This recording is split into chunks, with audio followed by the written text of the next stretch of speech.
County Council Planning and Regulation Committee. It's the 13th of March 2023, and there are various instruments giving us a time in the meeting room, but I'm going to use Apple time, so I think it's probably the easiest one that is more reliable than most around here. I am Councillor Ian Fleetwood, I'm the Chairman of the committee. Just a couple of quick housekeeping rules before we get rolling. To my immediate right hand side I have my Vice Chairman, Charlotte Vernon, who looks after me very well through meetings. Across the room in front of me, for the people on webcast, I've got Rachel Wilson, who's Democratic Services Officer. We've got Tina Featherstone today in place of Jan, who's a Design Maintenance Engineer who will present the traffic reports. Martha Rees, who's on Legal, and Neil McBride, also Head of Planning, supported by Mark Willis. Obviously we're being webcast, so it gives people the chance to pick up who you can't see on camera. We're not expecting any fire alarms or anything this morning. We have tested it earlier in the morning. So if you do hear a fire alarm, please exit the building to my rear, going out to the front of the building onto Newland and congregate in the car park. We will account for you at that point. I do believe people know where all the usual facilities are, so I think there's a little bit of water at the back of the meeting room, and also the WCs are just down the corridor, so easily accessible. Item 1 is apologies replacement members. If you can, please. Thank you, Chairman. We have apologies from Councillor Austin and Councillor Reid. Thank you. Item 2 is declarations of interests. Councillor Ashton. Further apologies from Councillor Blackburn, please. Okay, thank you. I'm going a little bit too quickly for you. We'll go on to now declarations of members' interests. Would anybody like to put a marker down? No? Okay, thank you. So I'll therefore move on to item 3, minutes of the previous meeting of the Planning and Regulation Committee, 13th of March 2023. That was held in the Council Chamber. I'm quite happy to move them. Lots of people wanted to second. Councillor Smith, I think your hand was up. And we also had a site visit last week, which the minutes for that have been circulated too, which I'm quite happy to move. And again, Councillor Smith was there, so thank you. They've been circulated on email, so you can see those too. That's really accommodating item 4 on the agenda, which is marked to follow on this printed agenda. So therefore I'm going to move you on to item 5. I haven't seen any dissenters with regard to the minutes, so I will sign them up. Vice Chairman. Chairman, please could I abstain from both of those as I was not present? Okay, so I'm now going to move you on to the next item, which is the traffic items, which Tina Featherstone is going to introduce for us. We will then debate and move forwards from there. So item 5.1 is St Catherine's Road and Wellham Street, Grantham. The floor is yours. Thank you, Chairman. Good morning, everyone. First report today relates to changes to the waiting restrictions on St Catherine's Road and Wellham Street, Grantham, in the vicinity of the health centre, cinema and close to the multi-storey car park. Next slide, please.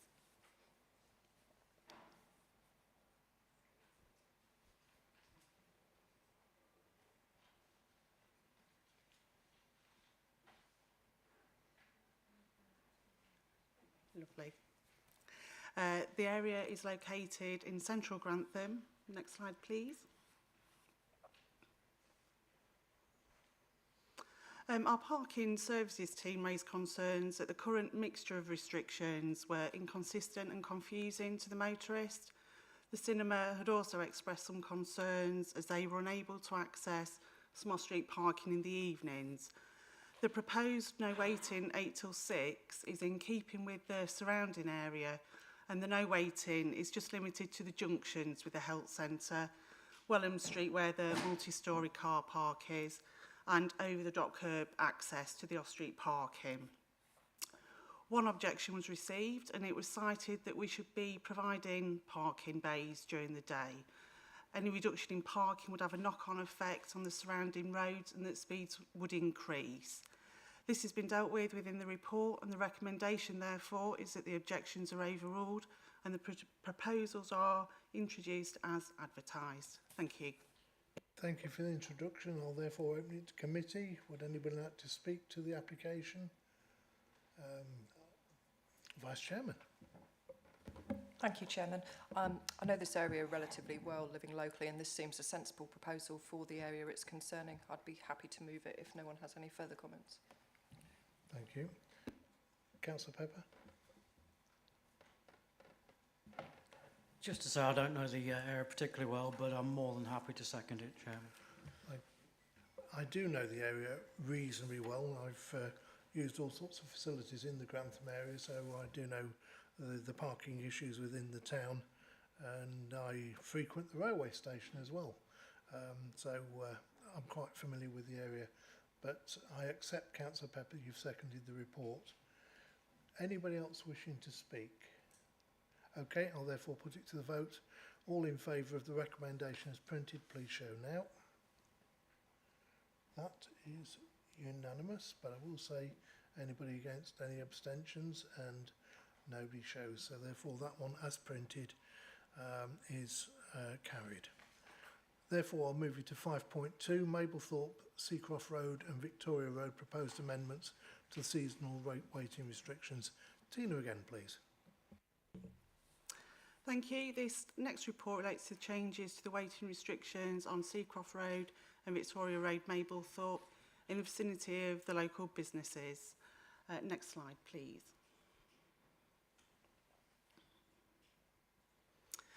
The following slides show the various locations that were proposed. Next slide, please. It's okay. And the next one, lovely. That's lovely. If we could just go back one, please, to further down Victoria Road. So the aim is to modernise and streamline the restrictions in an area where there are a number of shops, businesses and restaurants.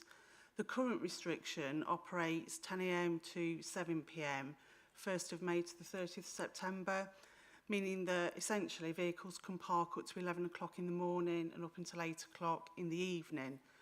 This is causing difficulties for local businesses in that there's no turnover of parking until mid-morning or later in the evening, and during the winter there's no turnover at all.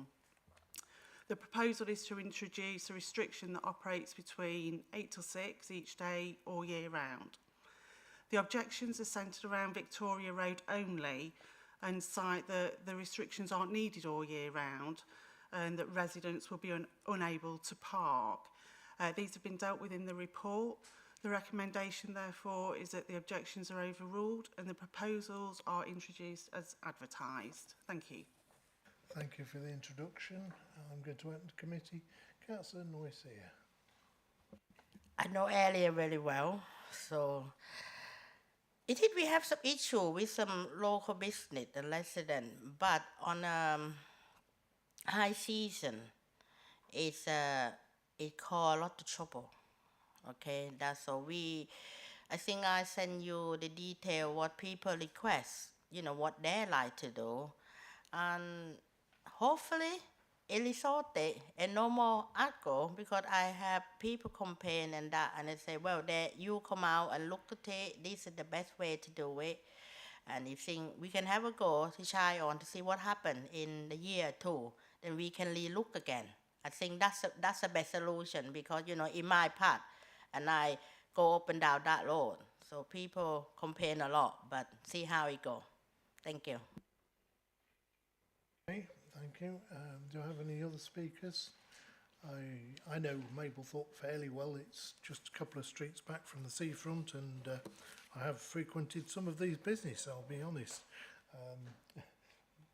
Tourism in Lincolnshire is important, and I suppose to this area I would be a local tourist coming from the Lincoln Edge.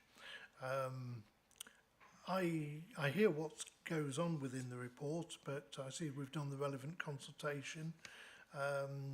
And I think that we do need to look at how this facility works. So I'm quite prepared to move the recommendation and see where and how the system works. We are coming to the busy season this year.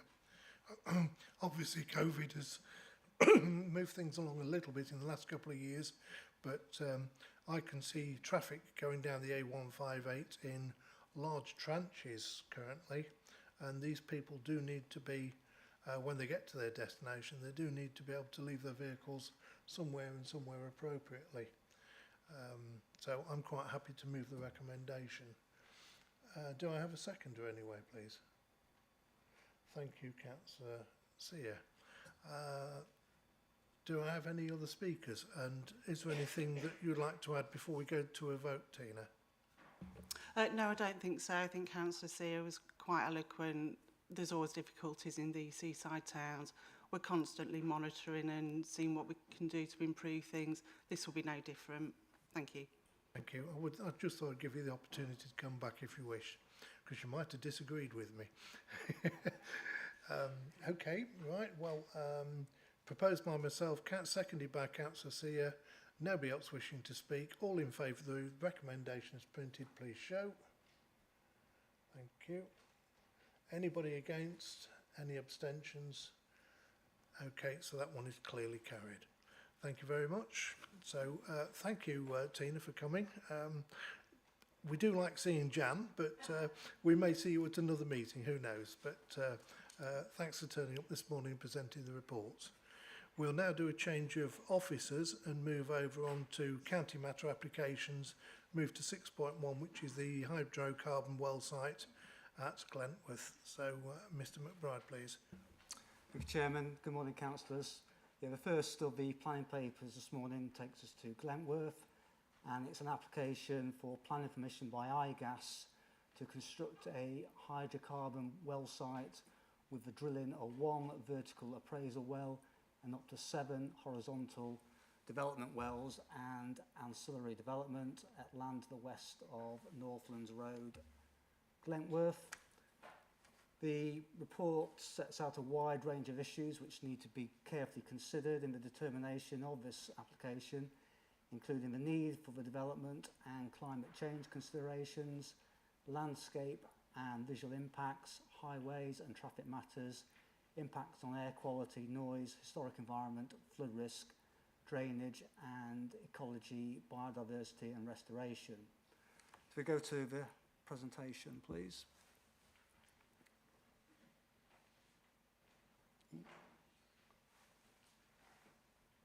So the first slide gives you a geographical context to the site. Obviously, from the site visit that you took part in last Wednesday, you'll be familiar with the landscape and the physical environment. So just highlighting on the plan where the red line is, which goes from the existing site, which we basically went to just to the north of that existing site and looked across the landscape to the west to where we saw the proposed drilling location.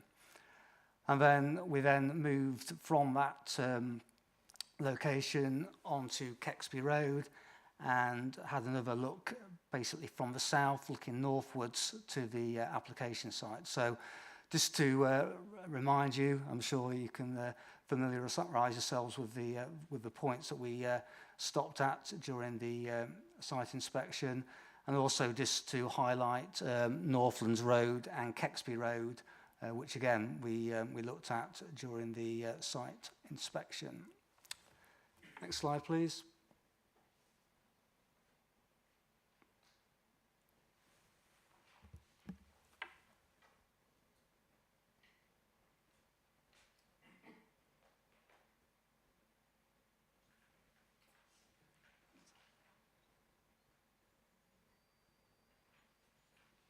Don't worry, there's no rush and no pressure. There we go. Yep, thank you.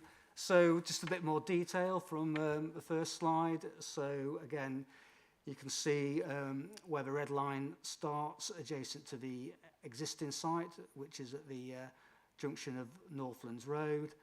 And again, that just gives context to what we saw during the site visit last week. Next slide, please. So the next slides are a series of plans that are contained within the report, showing the various stages of the development. So from the report, you can see that there is detail of the distinct phases of the development, and the first, and this slide here shows the proposed site layout during the initial drilling phase. The footprint in the middle there would show the layout of the drilling rig and the associated development associated with that. So next slide, please. This moves on to just a cross-section of the drilling rig, which was confirmed during the site inspection would be up to a height of 40 metres in height for the actual drilling rig itself. Next slide, please. And then this would be the next stage, which is the appraisal stage, with the proposed additional wells identified, together with the additional equipment which would be needed during the appraisal stage, and that's set out for you in the committee report. Next slide, please. And then finally, the layout for the production stage, if obviously they get to that stage in terms of the commercial viability of the site. And again, that's set out in the committee report. Next slide, please. And this slide shows the proposed restoration of the site. Again, the details are set out in the report, but just to highlight the sort of additional planting that would be taken, and the proposal to return or to restore the site to an area of semi-grassland. Again, that's set out in detail in the report. Next slide, please. Finally, during the site inspection last week, there was some banners that were seen on a local property regarding solar development, and a question was asked what that related to. There is some mention in the committee report to that particular future proposal, but I thought it would be helpful just to put some context. So this slide shows a potential nationally significant infrastructure project which may be submitted later this year by Tilbridge Solar Development, and at the moment the proposals are still being basically developed, so this may change to what actually is contained within the application. But the area that's highlighted in blue is the potential areas which would be covered by solar panels. Clearly there'll be some work done to that to narrow that down, but that just show you the geographical extent of the project. The area in the sort of southeast corner, if you can maybe just pinpoint that. So part of this land, subject to the plan application before you today, is shown as covered by solar panels. Clearly, the two developments wouldn't be on top of each other. There would be a need for the layout of the solar development to take into account this development if permission is granted. But that's just to give you an extent of the solar development which is potentially proposed and would be likely to be in a application to the Secretary of State later this year.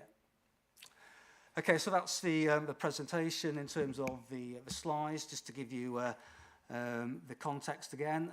If I can take you through the report, a lot of this I will take as read. I'll just draw your attention to one or two sort of salient parts. The first section, as normal, deals with, in detail with the proposal in terms of what's proposed, the different stages. From paragraph 8, that sets out the proposed need for the development as set out by the applicant.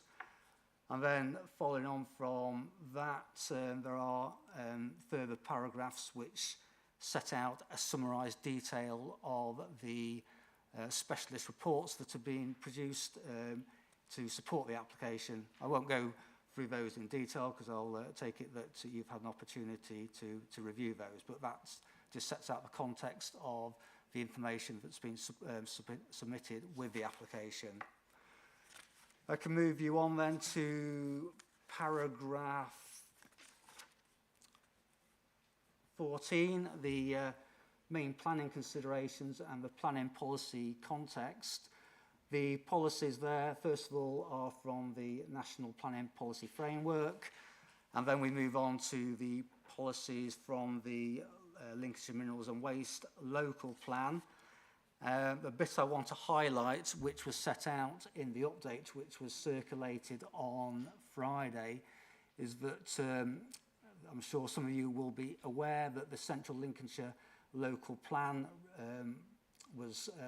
the new local plan was adopted last week, and therefore the policies that are set out in the report from the 2017 local plan are no longer relevant, and you need to have regard to the policies in the new Central Lincolnshire local plan, which in your report is identified as emerging local plans, but that is now the adopted Central Lincolnshire local plan. So those policies in that section are the policies from the local plan, the Central Lincolnshire local plan, that you need to have consideration to in determining this application. And then moving on from that section to paragraph 15, which sets out the results of the consultation and publicity.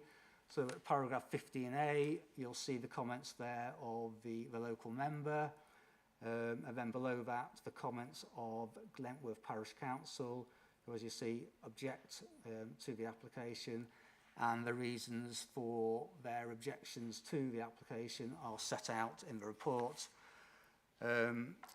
which relate to planning policy considerations, highway and traffic impacts, noise, disturbance and pollution, climate impacts, mitigation, should the committee decide to grant planning permission. So those are the comments of the Glentworth Parish Council. Also Harpswell Parish Meeting have objected to the application as well. Further down on that page, you'll see the comments from the Environmental Health Officer at West Lindsey District Council, who in particular has looked at the noise assessment and has raised no objection, subject to the caveat that's set out in the report there. Moving on to the next page, you'll see the comments from the Highways Officer, who had identified some concerns about the project, about the application, unless certain mitigation works were to be forthcoming from the developer. And I can confirm now that those highway improvements which the Highway Officer had requested has now been put forward by the developer in terms of being prepared to undertake those works. So that addresses the concerns of the Highways Officer. And then moving on to the next page, the comments at the top from the Lincolnshire Wildlife Trust, in particular around biodiversity net gain.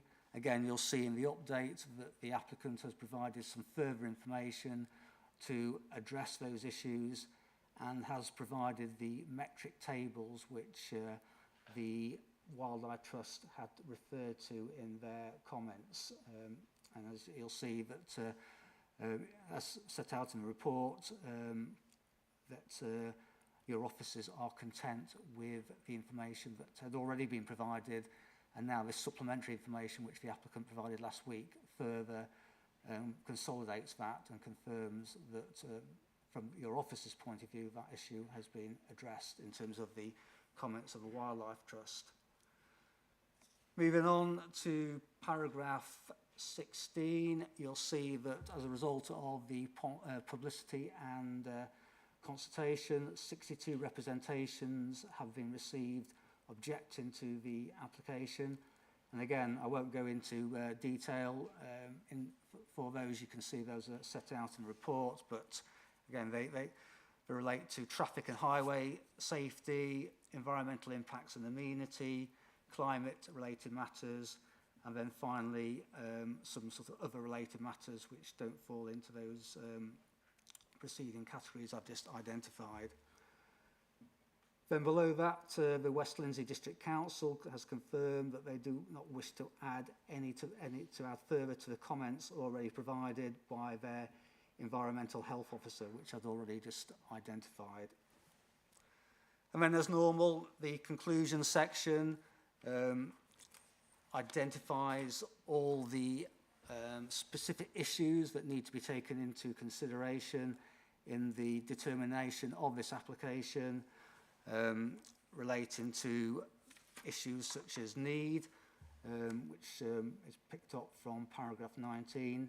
Again, I won't go into great detail, but I would just identify paragraph 21, which basically sets out the government's position in relation to oil and gas applications, and that there is nothing in current national or local planning policies that says new proposals for the exploration, appraisal or production of hydrocarbons should be refused simply on the grounds of a lack of need for such development.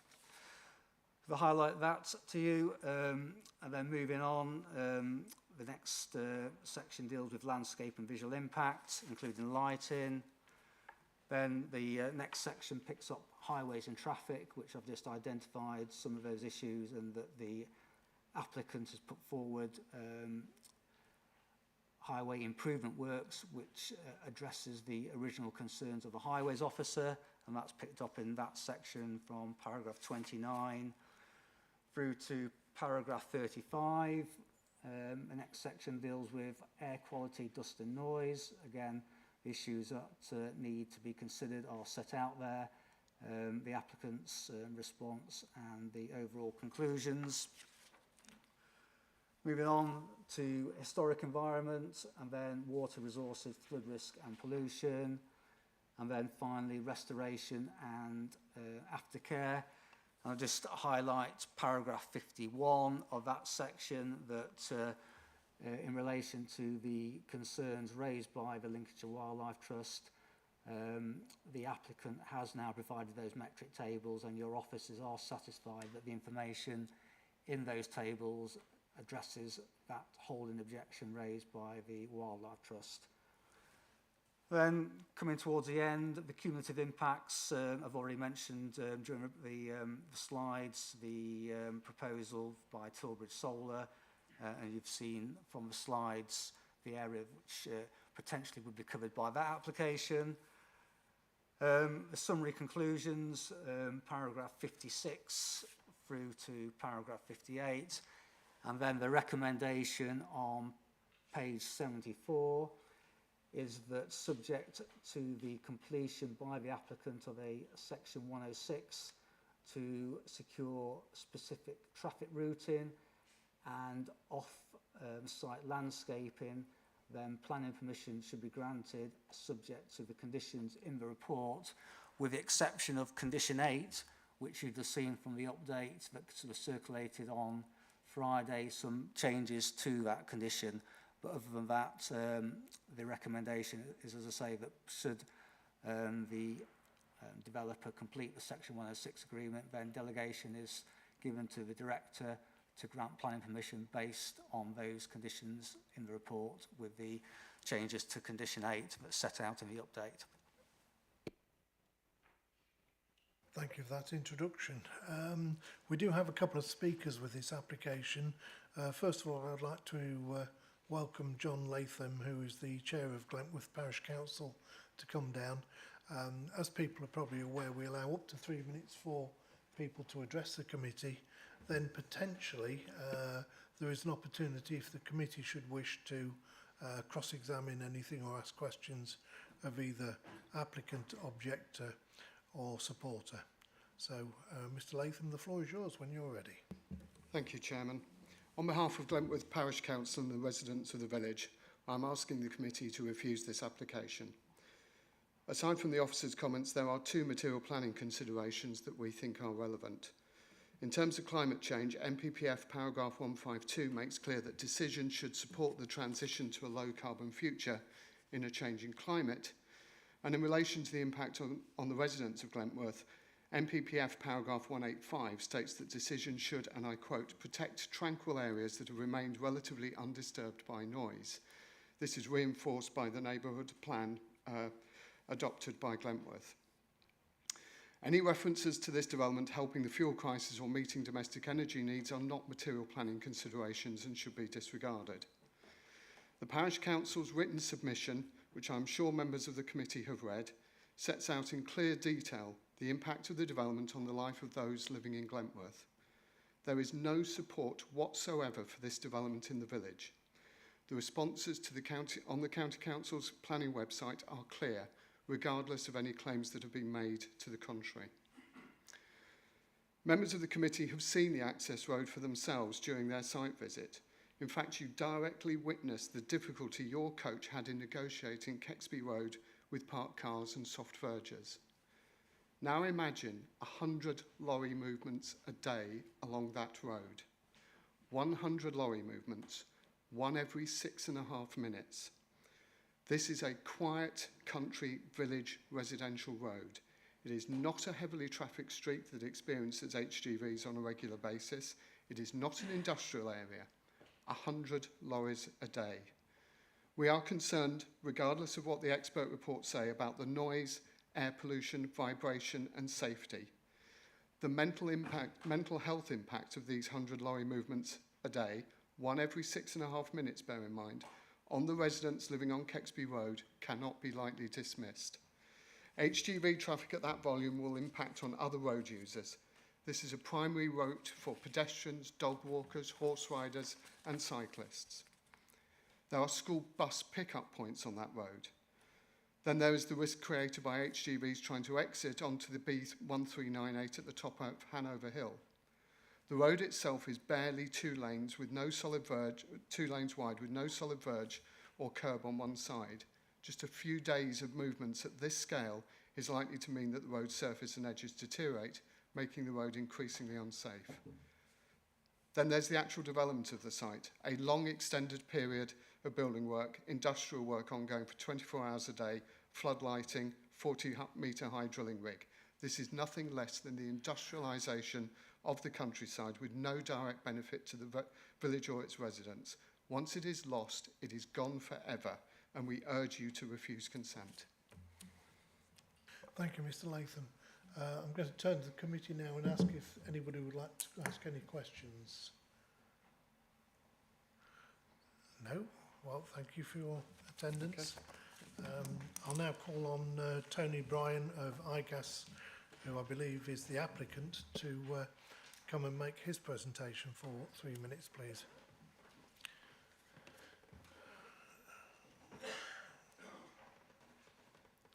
And again, the floor is yours when you're ready.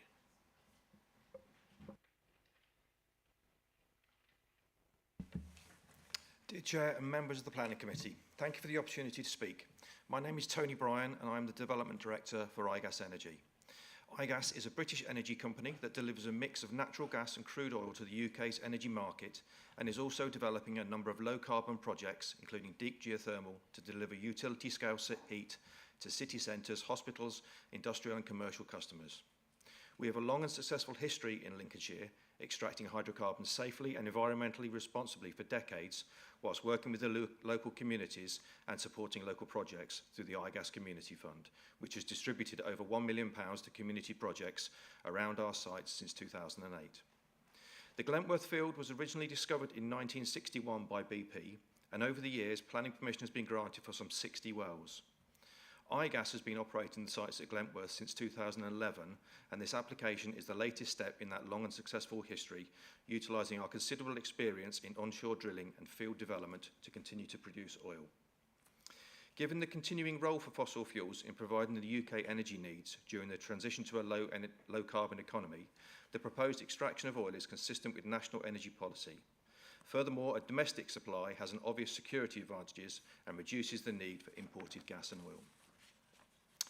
The officer's report details the work undertaken by us to address the concerns expressed prior to and during the application process and presents a logical progression that leads to a positive recommendation. The updated comments of the Highways and Lead Local Flood Authority are noted, and they raise no objections on highway safety grounds. We are willing to agree to a Grampian condition to secure a Section 278 agreement relating to the upgrade of Northlands Road from its junction with Kexby Road to the application site entrance, and to secure a total of 4 new passing bays along Kexby Road and the widening of an existing bay and construction of additional bay on Northlands Road. This will deliver a safe and suitable road condition for HGVs accessing the site.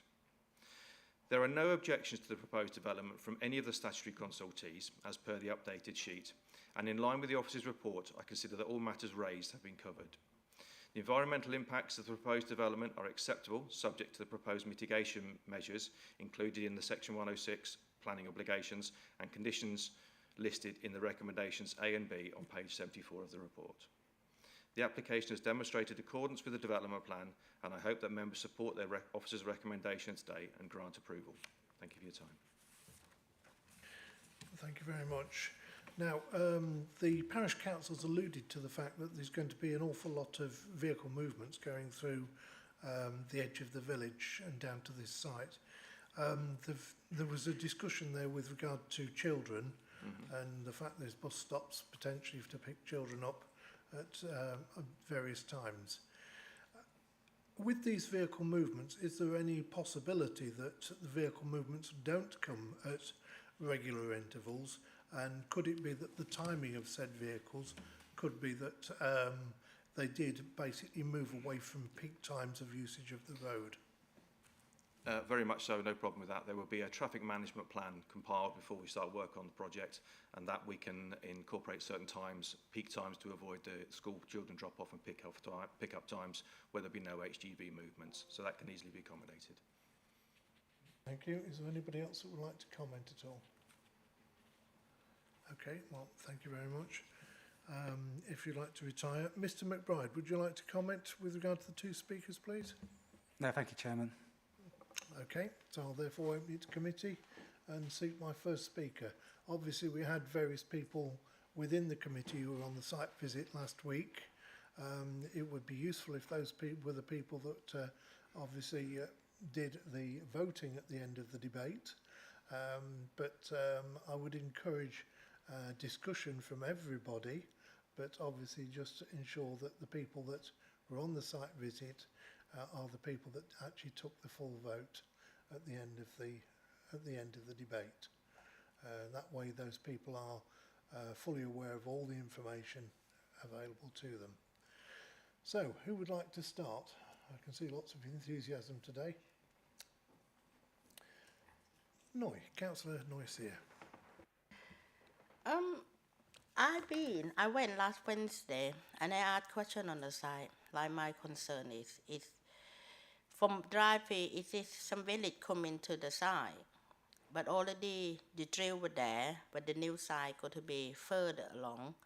But my worry and concern is about the wire, the road to get to the site. Is it got to be bigger? And post, I see on the other side they have 2 dike, like water thing. So that a little bit concern on that. If that issue, it is a picturesque village, but from looks around, it's like neighbor further end, and nobody live at this end, only coming to got to go to the village, that's all. That's what my concern about the need a better road to get onto the side before even if you go to agree to have to start it, you need a better road, not road dialogue. It won't fair for the resident or the people who use the road. That's what my concern, that's all. Thank you, Chair. So, Mr McBride, there's a concern there about the width of the road and the access of construction, traffic, etc. attached to it. Is there any comment there? I suppose only that obviously the highways officer has reviewed the amount of traffic which would be needed to undertake those construction works, and has concluded that with the improvements that are that have been identified and the applicant is now committed to, then that should ensure that the local highway network will be of sufficient of a sufficient standard to absorb those number of traffic movements. So from that perspective, I think those issues have been addressed.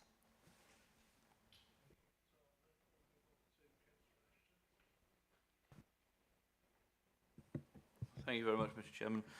As with Councillor here, I likewise had the benefit of attending the site visit last week, and I think it was particularly useful and informative for those of us that were there, those members of the committee that was there, to have seen both the landscape, but just as importantly, the existing facility that exists very near to this application site. I think it goes without saying this is a type of industry, a type of oil development that Lincolnshire has been familiar with for a very long time, and not least the site, as I say, that is near to the one that we're talking about today, that was happily sitting there pumping away for very, very little impact on the landscape and very little noise or anything associated with it. Appreciating, of course, that exploration and construction comes with attendant disturbances, as is ever the case, but I'm reassured that with the appropriate management plans in place that that can be mitigated as far as reasonable. I hear with interest the arguments around climate change and so on and so forth. Personally, I am much more supportive if we're going to have oil, and we're going to need oil, if not for vehicles, but certainly for lubrication and other purposes, that it comes from Lincolnshire rather than on the being shipped from the far side of the world. So, in terms of impact on landscape and impact on the countryside here, I am satisfied that with tree planting and screening, that once up and running, this development will sit as harmlessly in the landscape as the one that is already nearby. And I am reassured that actually we don't have clear planning grounds on which to refuse this application. For that reason, Mr. Chairman, I'm minded I will move the application as recommended. Thank you. Any officer comment? No, thank you, Chairman. Thank you. So therefore I'll move back to committee and see if there is another speaker. Councillor Smith. Thank you, Chairman. Much like Councillor Ashton, I had the benefit of seeing the site, and it really was a benefit, and seeing pictures on the screen doesn't give you the full context at all. And having seen the site, and whilst taking into consideration the concerns raised around the traffic movements, as Councillor Ashton has already alluded to, because the highways officer is satisfied with the proposal, if we were to use that on planning grounds, we would lose an appeal if the applicant were to appeal on that basis. And whilst I do accept there are people who will be impacted by this, excuse me, as has been alluded to already, I don't think it is of a level that would constitute a planning ground. Whilst I accept that for those living there it will be very distressing and very difficult to live with whilst it's being constructed, I don't think we could use that as a planning ground. And so for those reasons, Chairman, I'm quite happy to second the application because I can't see any planning reason to refuse it. Thank you for your comments. I don't think there's anything for Mr McBride to respond to there. Is there any other speakers? Councillor Skinner. Thank you, Chairman. I mean, with the Environmental Protection Act of 1990, Section 61 says that the contract developer must have considered its impact on both the environment and local community and put mitigation measures in place to reduce the negative impacts of both. That's not a planning issue, but it is a requirement of 1990 Environmental Protection Act. The developer has actually said that they will look at the transport sympathetically, and indeed they need to, because the risk assessment of the people that are putting the transport plans in place needs to mitigate that situation. I didn't attend the visit, but I just thought I'd throw a bit in. Thank you. Thank you for your comments. Is there anybody else who'd like to comment, whether they're on the site visit or not? Okay, I was obviously on the site visit, and I was pleased that we went to see the site. I was pleased that the bus took us into, and it was a large bus, it wasn't a small one, we didn't go in a minibus, it was a substantial unit that we went along with. It did navigate along the roads. Some of the road surfaces, certainly down to the existing rig, was of variable quality, but it's been alluded to that there will be an upgrade there. It's been alluded to that there's going to be more parking bays there, which I find very useful. We were in a slightly elevated position on the bus as we went through the countryside, but when we did get off and walk the course effectively at a couple of locations or so, it was very clear from the topography that some of this site will be fairly lower. It's a slightly rolling countryside, so it's not flat. So even allowing for development, if it gets to the second stage of putting the beam pumps in, the nodding donkeys effectively, they will be visually not so intrusive, and similarly the noise will potentially not carry from them. They are fairly quiet in their operation anyway, so I think it was useful from that perspective. Councillor Ashley Morris, you're indicating to me. Yeah, I apologise, I should have done so sooner. Simply, I just would like to agree with certainly what Councillor Ashton said.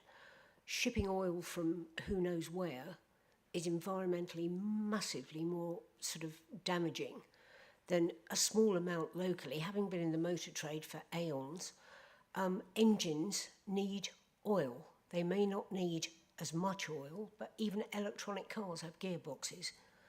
And we have to have it from somewhere. If we can have it locally with a minimum impact, and I was on the site visit, therefore, exactly as you said, and that seemed to be fairly secluded, and the nodding donkey was nodding when we were there, with no noise at all that I could hear. So all things considered and balancing it up, I'd like to agree with the application. Thanks. Oh, thank you for that comment. I was just going to try and conclude and bring it to a close there with regard to the fact that I viewed the application, and I think it was a worthwhile visit, and I'm very pleased that we went along with it. I don't see anything for Mr McBride to respond to. I don't see anybody else making any further comments. At this stage, I have a proposer for the application as printed as being Councillor Ashton, seconded by Councillor Smith. So therefore, I'm going to offer it to the vote. All in favour of that who were on the site visit, please show now. 2, 3, 4, 5, 7. Anybody against? Abstentions? 2. Thank you. Okay, so that therefore is granted permission. So I'll therefore move to the next application, which is 6.2, and this takes us to the amendments to the building at Caythorpe Heath Lane, Caythorpe, by New East Solutions West Limited. I think we'll just allow the meeting room to empty.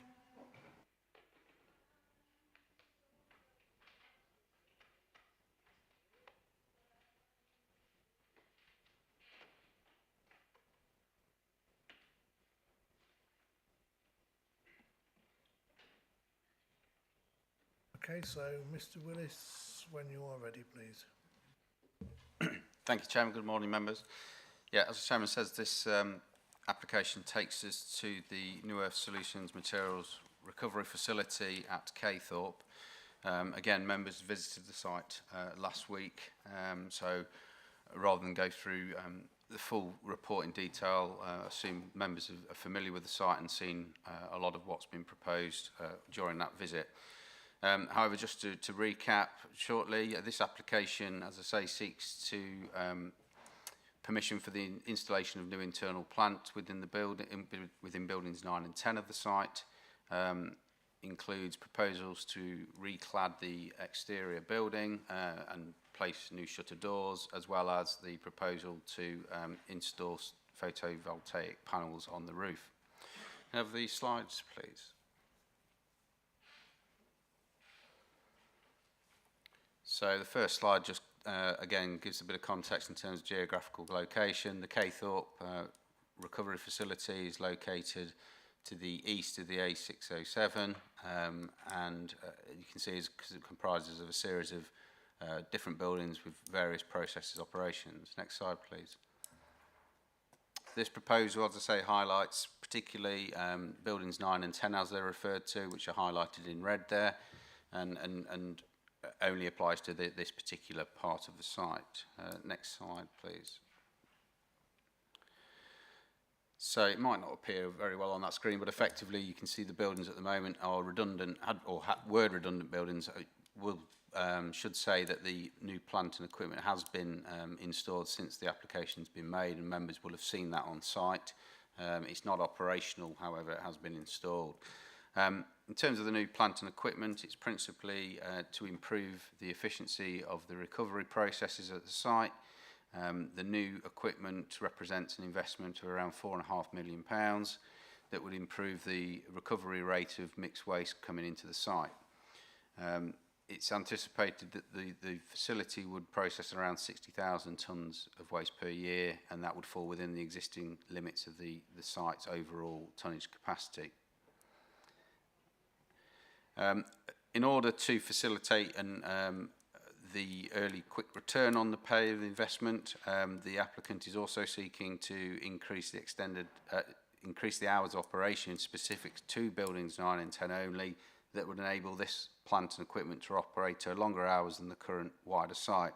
Those hours would be from 4 AM to 10 o'clock in the evening, Monday to Friday, with the same hours for the Saturday as the remainder of the site. There'll be no traffic movements outside of those hours other than those that are associated with the clean operations, which again are permitted operations. The next slide, please.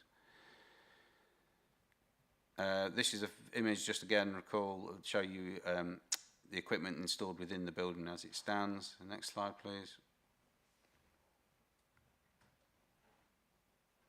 This is just a view showing the building. Effectively, as part of the development, it will be reclad to provide improved acoustic attenuation to ensure that any noise from those operations, early morning and late evening, comply with acceptable noise standards. Next slide, please. And again, this is just a representation of the existing entrance into the building. It should be said that, as I say, is clear in the report, this would include a fast roll shutter door, so it would be sealed and therefore prevent noise breakout. And again, I think that's the point that members should be aware of, that the appearance of the building as it perhaps seems now is not what the proposal would be. Taking you through to the report, you can see the consultations. We've had a number of representations. I think 60 was the last count from the members of the public, in particular raising issues about noise and highways concerns, and similarly raised concerns with regard from the parish council with regard to the extended hours in particular. The application has been assessed in terms of the impacts of this new processing plant and the noise associated with it. The applicant has carried out a noise assessment as part of the application and supplies supplementary technical notes. The council has commissioned an independent noise consultant to peer review that documentation, and you will see within the report, whilst there are some concerns, or was some concerns raised with regard to the way in which the information had been presented and the approach taken, On certain matters, the overall conclusion was that the development was considered capable of being operated within acceptable noise limits subject to certain conditions, which you will see in the recommendation have been brought forward and officers recommended be imposed. So on that basis, there would be no detrimental harm caused from the extended hours from the operation of this particular plant and equipment, subject to, as I say, the hours and the noise conditions that have been recommended, and also subject to the cladding, additional cladding that's been proposed as part of development. So the recommendation at the end of the report is that planning permission be granted, subject to the conditions set out therein. Thank you, Chairman. Thank you very much. I do have two speakers to this application. First of all, I'd like to welcome Andy Crawley, who's from Caythorpe Parish Council. I think you understand how we work now. We allow people 3 minutes to address the committee, and potentially there might be the odd question. Sometimes it's more than the odd question of either objectors, applicants, parish councillors or wherever. Floor is yours when you're ready, sir. Good morning, Mr Chairman and councillors. I address this meeting as Vice Chair of Caythorpe and Fryston Parish Council, having taken account of and representing the views of not only the Parish Council, but also the public opinion that has arisen as a result of this application. I state that the Parish Council and the residents of Caythorpe and Fryston are strongly against this application. The general feeling is that we have no objection to the proposed building works, but do not want the extended working hours. Whilst there is some disagreement between the two noise consultants involved, both are in agreement that this application will generate significant additional noise which will impact upon the quality of life of nearby residents. However, neither seems to have taken account of the noise that will be generated by the high-speed doors or the audible reversing warning signals generated by plant operating within the site. It also does not factor in those occasions when the plant will be operated with the doors open during the warmer summer months, at exactly the time when residents may be trying to sleep with open windows. This is likely to further exceed the permitted levels and will be intermittent noise, which will be most disruptive to sleep patterns and will cause a loss of amenity and adversely impact on the right of local residents to a quiet and peaceful life, which may in turn lead to affecting their physical and mental health. There is no dispute that these works could not be carried out during the current operating hours of the site, and the only reason given for extending the operating hours is to achieve a quicker payback upon investment. This is not a good reason to allow the company to adversely impact the quality of life of local residents, and it should not be taken into account. I urge you to reject this application on the grounds that it contravenes policy DE1 of promoting good design of the South Kesteven local plan, which states that, amongst other matters, development proposals should ensure that there is no adverse impact on the amenity of neighbouring users in terms of noise, etc. Thank you. Thank you for your comments.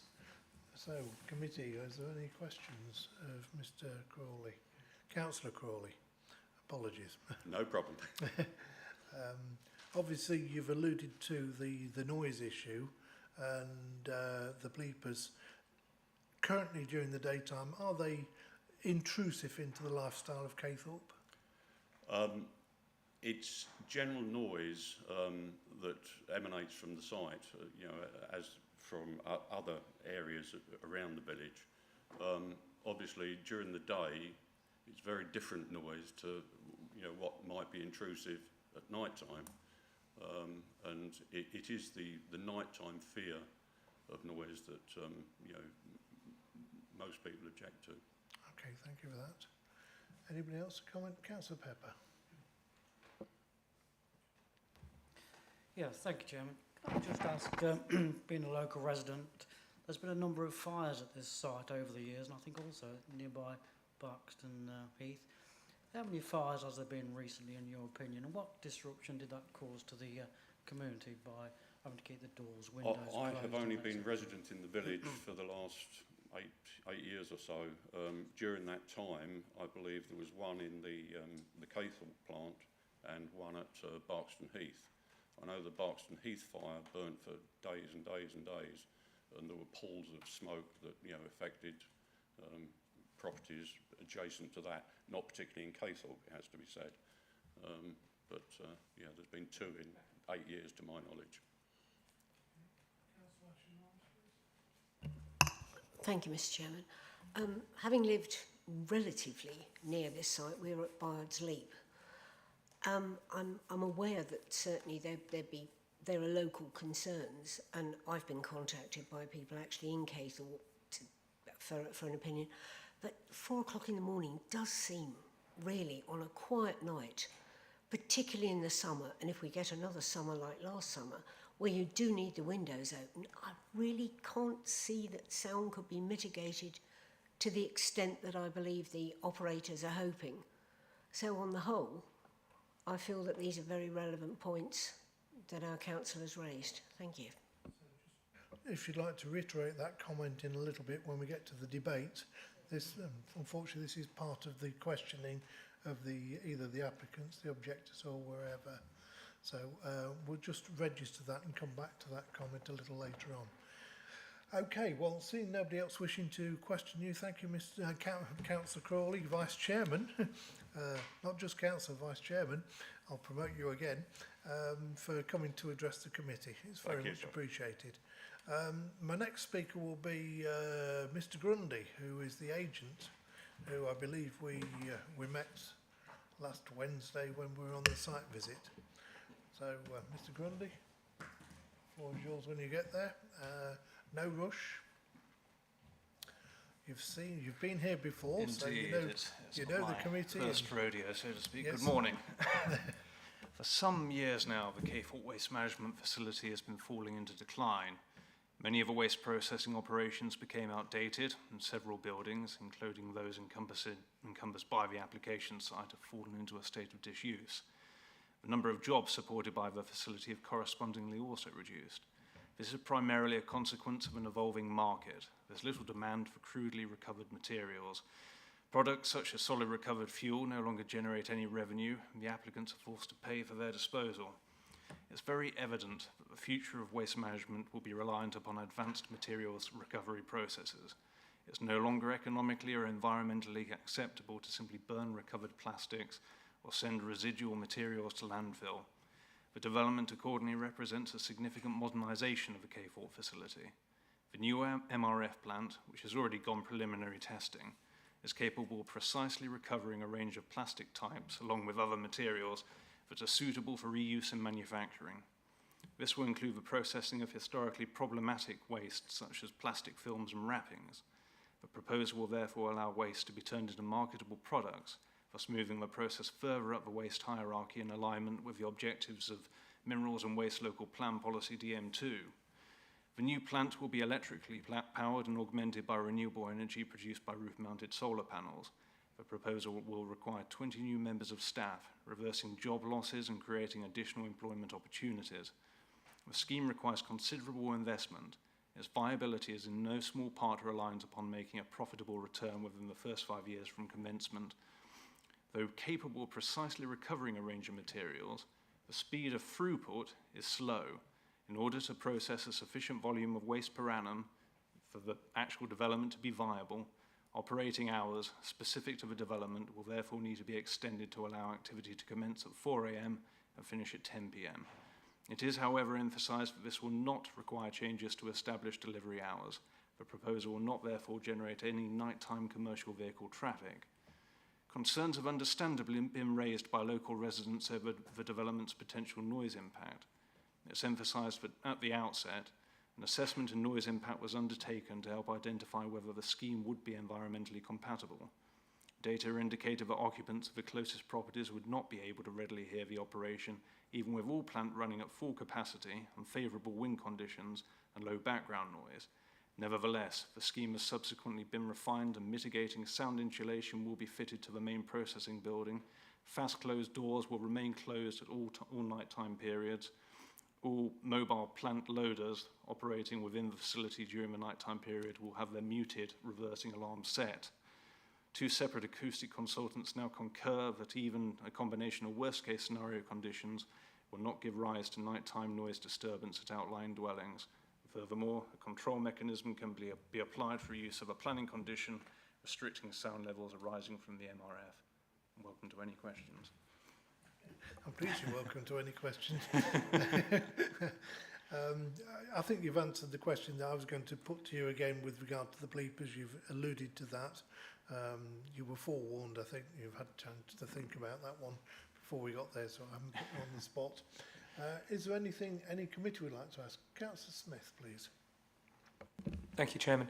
You touched on your, excuse me, you need the hours, otherwise the site isn't viable. So I'll give you an example, because I totally understand the concerns of the parish council around operating at, say, 4 in the morning. I would be concerned if it was my backyard, shall we say. So what is the impact to the viability of the application, say, if you were to say start, say, at 6 or 7 in the morning instead of 4 in the morning? It's a sort of complex answer, but I'll take you through the process and explain why we are where we are. So, though very high tech, the new MRF plant operates very slowly. But one of the reasons why it's so quiet, in fact quieter than what we have within our application portfolio, because our preliminary testing has revealed that we can exclude something called a comet shredder, which generally operates at higher speed. One of the reasons why it's so quiet is because it's so slow. It's very precise. It's getting materials out of that waste stream that at the moment we simply cannot remove. Things that at the moment you're not putting in your recycle bin, like the sort of cling film and other things that are effectively sent off to landfill. That's what we're dealing with. And because of that, it's not like the other operations members would have heard during the site visit. It's a fundamentally different type of process. And it's effectively toned down, I suppose, at night. It's not a case of, as soon as we get to those outside of the permitted delivery hours for the rest of the facilities operating on, we've still got the same throughput of traffic and doors opening and closing. It literally goes into nighttime mode. So all operations are sealed within the building. Those fast closed doors are shut. The buildings will be acoustically clad. There's not a sort of noisy churn of sort of screeching machinery. That simply isn't how it works. There is a control mechanism, as if this condition, which we negotiated with Mark Willis, we've got a mechanism there where if it was causing a nuisance and that's picked up, in theory, the whole thing could be shut down and additional mitigation put in place. And we undertook a noise impact assessment right at the start of this process because we were mindful that this would be so critical to its viability. And we were actually confident that even without, there was some disagreement between the noise consultants over methodology and whatnot, we were still confident that we wouldn't have adverse effects even without the acoustic cladding we're proposing. And that's because we're able to gather primary data from similar equipment that's running up the Copper Hill, the Barkston Heath site. And so we have really robust data. We're very confident in that. I mean, even if we look at Blue Tree Acoustics report and the noise levels they're talking about, we're effectively talking about sort of hearing a pin drop in a library. It's hard to describe how low 29 to 30 decibels is. If we all fell silent now, this room would be louder than that. So I'm mindful that the A607 is right next to the most sensitive receptors, and I live local to the area. And it's not amazingly busy at night, but the reality is the occasional sporadic lorry driving down that road as is baseline conditions would be infinitely more audible than this. I'd be confident with windows open on a hot summer's night, you will not hear this development, and there's a control mechanism in place to deal with that. Councillor Ashton. Thank you. Just picking up through the conditions that condition 7, the external roller doors will be kept closed at all times except when required to allow the access and egress of vehicles and movement of waste. How often in any 1 hour is it anticipated within the normal operation of that machinery will those doors be open? During the nighttime hours, beyond the facility's permitted development hours, not at all. Literally when the machine shuts down and the shift ends, in theory I suppose the doors could open, but normally personnel would exit by the personnel door, so it's reasonable to assume at nighttime hours they'll be closed. As members will remember during the site visit, there was the building that we first entered, and provide you a sort of brief on what we're proposing. There's a large series of storage bays there. The waste will be amassed during the day there and then slowly processed outside of those delivery hours. So as soon as we get to those beyond the normal condition delivery hours. Those doors will be closed. There's just no need for them to be open. I'm just going to come back and just reaffirm that in the extended hours, those doors you have no need for those doors to open. No. Thank you. So coming back to the facility being closed off at night, or in the extended working hours, there will obviously be a need to bulk load the building at some point during the day, presumably during daylight hours. Yeah. With regard to the vehicles actually loading at that point, presumably they will have their bleepers working, etc., because they're in normal daytime operation, and there'll be potentially more staff around. Yeah. There isn't an issue with regard to noise at that point during the process, is there? No. That was a very brief answer. Would you like to expand? Well, the acoustic reports also took into, following the original submission, data was also considered for daytime operations. I mean, it's probably worth looking at historic use of those buildings. They previously had shredders in, and it was used for waste transfer as well, so there was a sort of pretty high frequency of movements. A lot of the waste that will be going into this new MRF plant is actually received just on the other side of the complex at building 12, so it's more than just within this building that it will be a mass. There's some preliminary sorting there, but we're unable to extract all the high value material, so a lot of this is actually dealing with waste that's already brought to the site, and it will simply just be moved from building 12 to buildings 9 and 10. Not at night time, I might add. It will all be stockpiled during the day, but during normal daytime hours, where 60,000 tonnes per annum sounds like a lot, because a proportion of that is already received by the facility. In real terms, it wouldn't actually physically be an enormous amount. You wouldn't have a situation where you've got a giant surge of lorries all coming en masse during the day. It's a relatively low volume of traffic, and a lot of it's sort of from lorries that are already accessing the facility. So there will definitely be vehicles moving in and out, and the fast closed doors will open and close when vehicles move to and from the various buildings, depositing materials, so on and so forth. But as I say, there's sort of two regimes here, the daytime operations and the nighttime operations. And again, it's not even lawful to have vehicles moving around during the nighttime periods. We'll be in breachy condition, and the drivers and staff and what have you wouldn't be there to facilitate it. So daytime operations, I think, will be, looking at all the data we've got, pretty much indiscernible from the noise levels that we have at present. And nighttime will be down to a max of 29 decibels at the closest receptor. And there will obviously be some recording mechanism of what's happening during which part of the process. Obviously, when we went to site, we were very quickly given hard hats, jackets. Everybody was on camera, so the process will be recorded. So therefore, as far as openness and transparency is concerned, if there is an objection further along the line, if it was granted, it could be proved whether there was an operation within which part of the schedule. Correct, yes. Okay, thank you for that. That's another brief answer, correct? Okay. One word answers. Okay, Councillor Pepper. Thank you, Chairman. Your fire suppression system didn't go unnoticed, yeah? Presumably, when activated, that water will be thrust upon the combustible material. Are there any fire suppression equipment that will be deployed on the machinery and its electrics? I'm saying this because if water was thrown upon your equipment and electrics, it could potentially destroy your £4.5 million worth of equipment. If we were to grant permission, the machinery would be running longer. It would be a bigger fire hazard. Do you have any safety data to prove that machinery is safe to run for longer durations? If we look at, as a case study, the applicant's Barkston Heath or Copper Hill site, we have an MRF plant. It's tuned to deal with slightly different materials, but it's 3 times the size, and it's basically running 24 hours a day. So we are extremely confident that that is viable. In the advent of a fire, there's an automatic shutdown of the electrical supply to the plant. And then the thermal-controlled robotic fire suppression systems, I believe they actually have a wetting agent in them, so water doesn't just bead off things, it soaks in. Will target whichever modules are obviously, or materials, storage areas are in flame.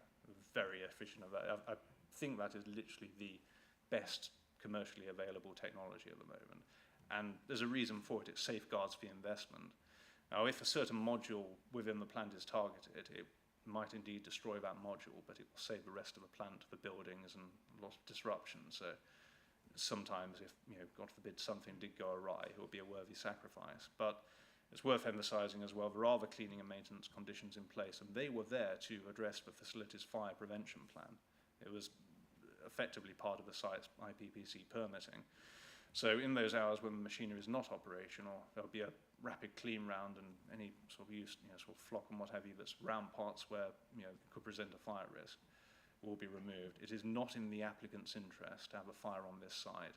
This is costing them a fortune, and we need the extending operating hours are necessary for it to be profitable effectively, because there's low margins in the materials they're recovering. Could I just come back on that then, Chairman? So just ask what went wrong in 2018, I think it was, because it was proved a fire started on a conveyor belt on the machinery at the time, and I think there's 40 firefighters there and firefighters drafted from other counties and whatever. So what went wrong? Was that the was that one at Caythorpe? I know there was a fire at. I don't think we'd even got the cleaning and maintenance conditions in place at that time. Fires happen, but we're dealing with effectively different equipment at that point. And as I alluded to in my speech, the Caythorpe facility has been in decline a little while. It's not where we've been targeting investment. This is really a wholesale change. So we're now looking, effectively we're replacing obsolete technology and moving to something which does present lower risk, is much higher tech, much more effective, quieter, and hopefully a lot more viable commercially. Just to bring it back to committee, we are talking about an application at Caythorpe, not at the top of the hill. We're talking about this application, not previous histories. When you get conveyor belts inside buildings, they are run on rollers. Rollers have bearings. Bearings do sometimes wear out, don't have lubrication, and in a combustible environment, if something gets hot, you can have some level of combustion. But I'm not trying to speak in defence of anybody. I'm just trying to rein everybody in so that we are looking at the relevant facts for this application. Okay, seeing no... Oh, yes, Councillor Noyce-Sear, the floor is yours. Thank you. I went to the site. It's like, it could be quite long hour, isn't it? 4 to 10? Oh, I think it's quite long hour, because it's okay in winter time, but not in the summer really. You have to take on, some people, local people, who want to wake up. Like, if you start the site at 4, people turn up before 4. You not finish till 10 o'clock. That's like a long hour. Is that my concern? In a sense, it's like, of course, summertime, English summer, people want to sit outside, hang the washing out. I heard what the noise sound like when we were in there. We would jump up to our skin when that machine was starting. But you say you're going to have a shutting door and that. But I was quite impressed on the side, quite impressed how it come. But we have to think, we got a lot somewhere to go on recycling. I think, you could have invest on new machine and more safety, and I'm happy with that. But I'm concerned about the hour, that's all, my concern. Thank you. Just to pick up on that, it is a long period during the day, 16 hours, I think I make it out. It is a shift pattern that people will be operating. Yes. You aren't slave drivers and enforcing people stay inside a building for a long, long period of time. Yeah, I can confirm it. I think just to actually attract anybody to work in the premises, we'd have to have a shift pattern. Yeah, it is indeed shifts, and it's partly for that reason we're also well-paid jobs. Again, we have to retain a workforce. Some of them are quite technical jobs. There's some pretty complicated machinery there, so it will be a mix really of different skill sets that we'll have to bring on board to deal with it. But it will absolutely be an enforced shift pattern with breaks, I might add, for health and safety as well. You don't want people becoming overtired, sort of working on powerful, complicated machinery. Councillor Ashley Morris. Thank you. Couple of points. The cladding that you're going to add to the building, you're adding to the existing roof, or are you replacing the roof? Yes. Because what appeared to be there is very much similar to something I've got in a building, which is asbestos or non-asbestos, asbestos, or some sort of, combination of those words, which obviously wouldn't be able to support what I imagine you'll be putting on. So you'll be replacing the roof. That's correct. I mean, I think everyone will probably concur from the site visit, the existing cladding is degraded, and I'd summarise it as broadly unacceptable. Hence, we are indeed looking at a fundamental recladding of it. We've already had engineers on site looking at that. It will be a thick, multi-skinned acoustic cladding. It will also add to the longevity. Aside from acoustic insulation, again, the investment is to be protected in the long term, and we don't want something that's degrading, attracting condensation, drafts through it, sort of particles blowing around, etc. So it will be a fundamental rehaul of the building. Yeah, that sort of was fairly obvious from a bit of a glance. Yeah. And will that clad the wall facing? I mean, I appreciate Caythorpe is very near. We pulled out, and you can see Caythorpe Church, and it is a very short distance, which is a fact. It's unfortunate, but there you go. So are you cladding the walls that face towards Caythorpe as well, correct. with a similar grade of? Yeah, for walls and roof of the noisiest building, basically.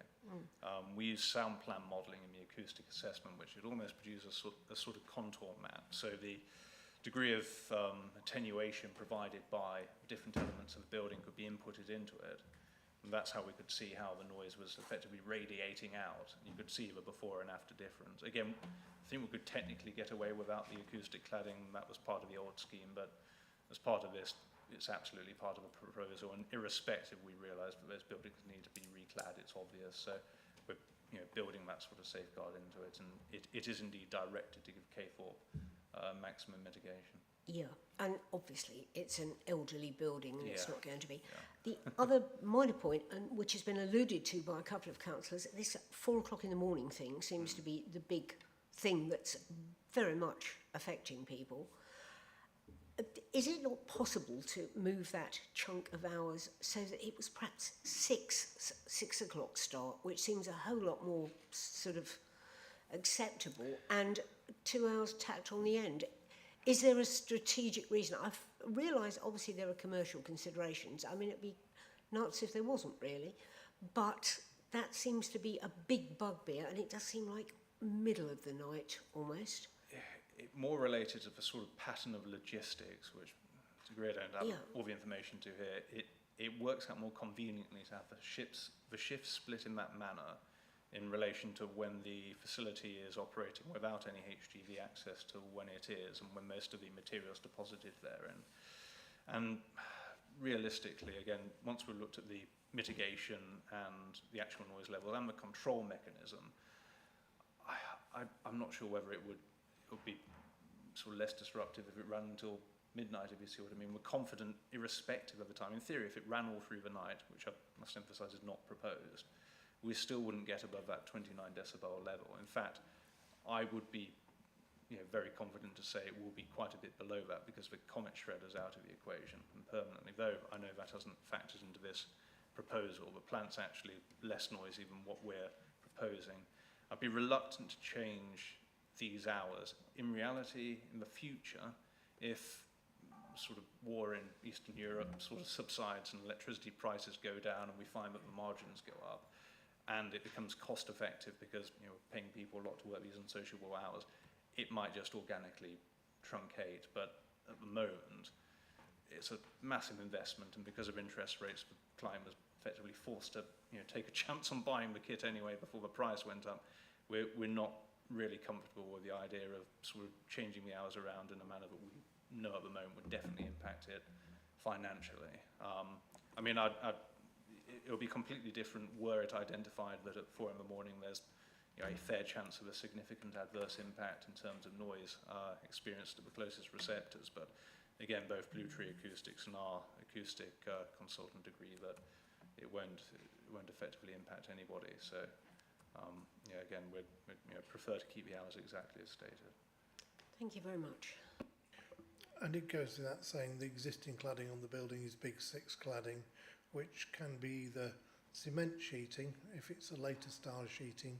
If it's the earlier style, it will potentially have an asbestos content, but I'm sure that you'll have an adequate recycling process somewhere where you might be able to dispose of it. I believe it's concrete fiberboard, but Excellent, yeah. thank you. So, right, okay, I see no further questions. I think we've cross-examined you fairly well this morning, but I didn't think you were going to get an easy ride, so that's fair comment. Always a pleasure. I'm going to go back to Mr. Willis because we've had a fairly long discussion about things, and I'm sure there might be the odd comment you might have there. Yeah, thanks, Chairman. Obviously, a lot of the debate and the concern from what I've heard is about particularly the hours and the noise. And just to really make that point, really, in that, as I say, the application has, the council has commissioned a noise consultant to peer review the document and carry out their own noise assessment to validate the findings that supported this application. And one of the things that is key and that members need to be mindful of in considering this application is evidence very demonstrable impact based upon this development over the existing situation. And by that, what I mean is, any increase in noise levels that currently exist in those early hours and late evening, and how that compares to the noise that would arise from this development. Now, both noise consultants conducted their own assessments and identified that the background noise level in the early morning and late evening is low. However, taking into account, as I say, the assessment and the data that's been presented, which is a worst case scenario, and subject to the improvements that we've discussed to the fabric of the building, we're satisfied that the noise levels that would be experienced at the nearest sensitive properties, which aren't those in Caythorpe Village, they are closer, more on the eastern side, would still be within an acceptable range, and would be no more than 5 decibels higher than the existing background. So by that, not a significant level. And just to put that in context as well, the 29 dB, which has been recommended as the noise level that would be experienced at those properties, is equivalent effectively to the operation of a dishwasher in your home. So again, when we're talking about 29 decibels, that's the level of noise that we're talking about would be experienced at these properties during those extended hours. So there's been discussion around amending the hours, however, to allow a starter late, but on the evidence that's presented in front of us committee today, there'd be no evidence or justification to reduce that based on the information that's been presented, and confident that the development could meet those levels, which, as I say, are low. Thank you. Okay, open to committee. Councillor Ashton. Thank you, Mr. Chairman. Again, I think the benefit comes with having the opportunity to go on the site visit and to see the site, to see the plant, to see the shed and see the layout. I found that exercise particularly useful. I think on the one hand, it is absolutely right that we are looking to increase the amount of recycling and the quality of recycling that goes on in Lincolnshire. To understand the better processing of waste streams that this facility will offer has to be a genuine good for the environment and more broadly. I am incredibly sensitive to the concerns of local residents, particularly given the closeness of Caythorpe Village to this site and the obvious noise that it attracts. At the same time, I feel that there is perhaps an opportunity with the sound insulation that is coming with this site to actually achieve something of a betterment on this building over and above the baseline which is already there, which is clearly an old building with very little sound protection whatsoever. I'm also pleased to hear that the external roller shutter doors have no requirement to open during the extended operating period. However, for my mind, I would appreciate a little bit more a robustness around that, a little bit more security, a bit more reassurance for both myself on this committee and also for local residents. And picking up that the wording of condition 7, I'm pleased with its wording insofar as it applies to all of the periods in which this building is going to be operated, including the period in which it already has permission to do so, insofar as that door will be kept closed at all times except when required to allow the access and egress of vehicle and movement of waste. I would like to strengthen that a little bit if it was possible, Mr. Chairman, and add to that condition and will be kept closed between 1800 hours and 0700 hours. So that I appreciate we're hearing that there is no need for it to open during that time, but if we can just give that add that in at condition 7 to give that degree of reassurance to local residents that at no point will that door go up and during those extended opening operating hours and they get a blast of noise coming from it. So with that, Mr. Chairman, I'm happy to move the paper for approval on condition that we can beef up condition 7 as I've just described. Thank you for your comments. I can see there's one or two people have been looking across the room at each other, so I'm going to go back to Mr. Willis and see what his nods have actually meant. Are they acceptable?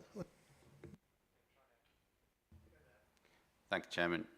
Yeah, certainly I hear that concern, and I think in principle there's no reason as to why not that additional wording could be included within a revised condition. I was looking particularly at Mr. Grundy and Mr. Patterson, who've given me the thumbs up. So I think certainly if that's felt necessary for a committee, then we could agree some wording to that effect. Okay, thank you. So that's a fair comment there. Thank you, Councillor Ashton. I don't see anyone else wishing to speak, so therefore, Councillor Pepper, you've beaten me. Thank you, Chairman.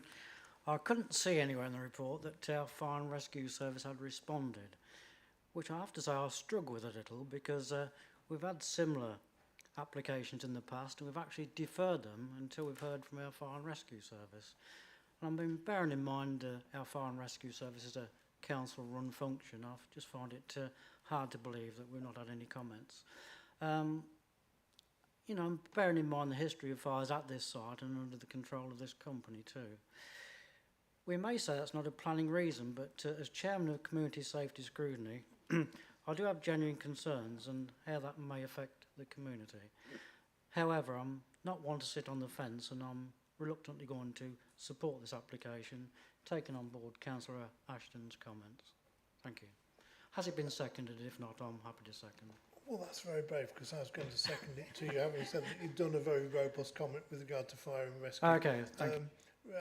But I will accept your comment of seconding, no problem. Yeah, we had the site visit. You saw the jets, you saw the fire system, you saw the CCTV system. So I think there's been a fairly substantial upgrade with regard to trying to combat any fire that might come ahead. But who knows? You can't say yes, you can't say no to something. Anything you want to add, Mr. Willis? Okay, right. So, seeing nobody else wishing to speak, proposed by Councillor Ashton, seconded by Councillor Pepper. All in favour, please show. 2, 4, 6.